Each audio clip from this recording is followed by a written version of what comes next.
don't understand. I don't get it. How did they do it? How did they convince a whole generation yabantu abamnyama that our education system is good?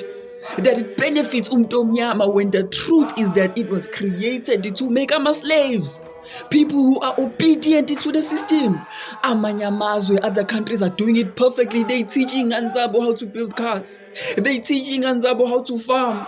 They teaching Anzabo about money.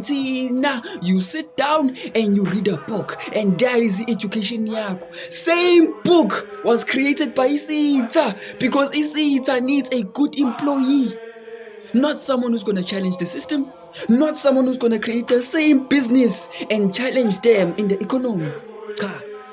You spend 12 years in school in Puma was loot.